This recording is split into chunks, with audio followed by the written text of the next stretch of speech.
The Macagon Mechanocat achievement is account-wide. Cool. Bazinga. Whoa. Hey, cool. More account-wide things is good. You know, it's really funny. I've evolved on this for sure. I used to be in that camp back in the day of like, this is an MMO, your character's your character. Nah, so not too much account-wide. But now, I think what we need to do is we need to basically... So first thing, I need to actually understand what the system is in SWTOR. Okay. Now, benching me not really understanding what the hell it is. I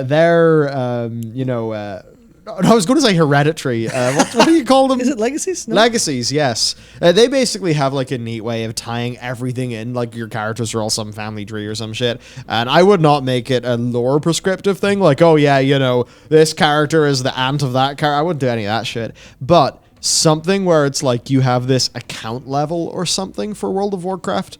Because one of the really good things about Final Fantasy XIV, A Realm Reborn, with a free unlimited trial that includes the critically acclaimed expansion Heavensward, something about that's nice is everything you do is like on your character. So as an example, you know, I'm getting bits of gear as I'm doing some of the MSQ, and the way that they'll do it is... I mean, I don't know exactly how they do it, but there are some quests that give me, you know, one of the options is ninja gear, and I'll do the next quest in the chain. It'll give me the same slot, but a different selection of classes. Yeah. So I'll pick up the machinist one, because then I know when I'm leveling up my machinist, that'll be quite handy, because I'll have that bank of gear. Either I'll just use poetics, whatever. But it has that really handy thing of, like, it all just feels like it's building to your character. And your character, like, almost is your account. I know you can have alts in FF14. But I think, like, with WoW, it's like, don't just make it account-wide. If you make it account-wide in a system where players can, like, almost track and feel and engage in it, then they'll almost appreciate it more. Yeah. And that's something 14 gets to have really strong. So I'm actually happy that this is an account-wide thing.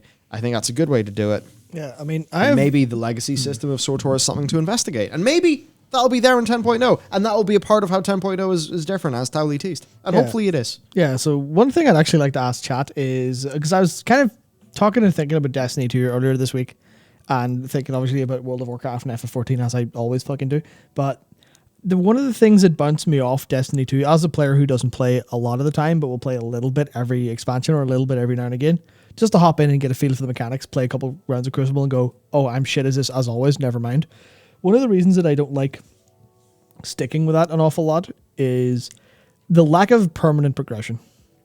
Because like any lifelong gamer, my brain has been fried. It has been destroyed. It has been absolutely destroyed by video games. The video games have taken an iron to my brain, and it's now a chicken fillet as opposed to something with wrinkles on it. Sorry, a chicken fillet. There we go.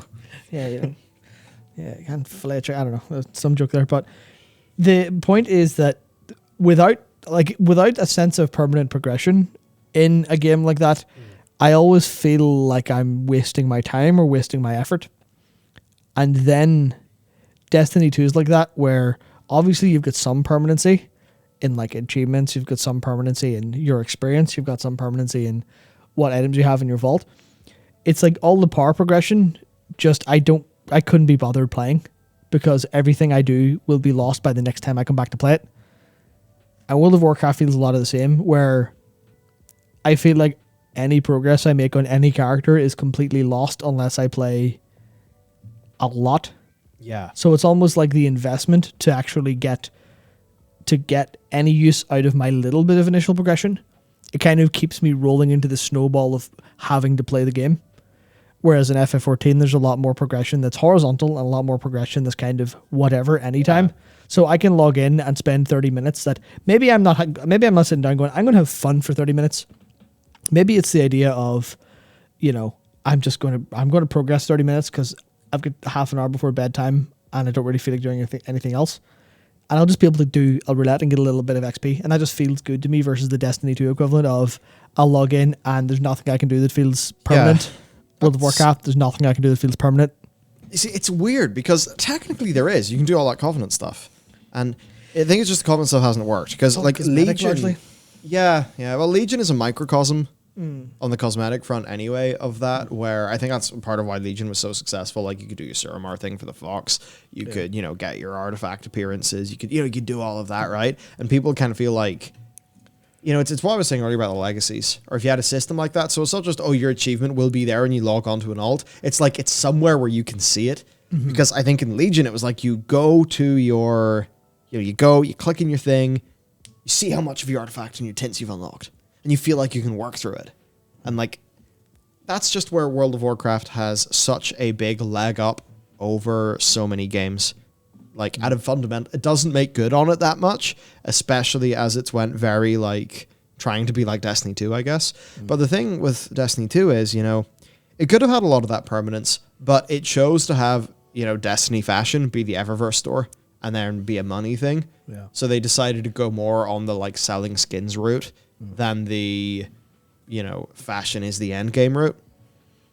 So it's an interesting thing. I think the main takeaway here is that it is a humongous area of opportunity for Blizzard that we would very support them working on. And I would wonder, you know, there's the legacies in SWTOR. What does it work?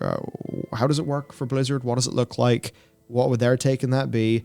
One of the things Blizzard has always done really well is borrowing ideas from other devs. And like, look, what was that? You know, good artists, you know, good artists make shit, great artists steal shit, whatever.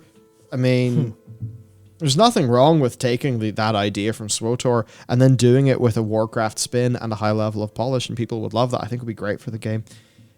So, right, there's that. Right, Mechanocat. Next up.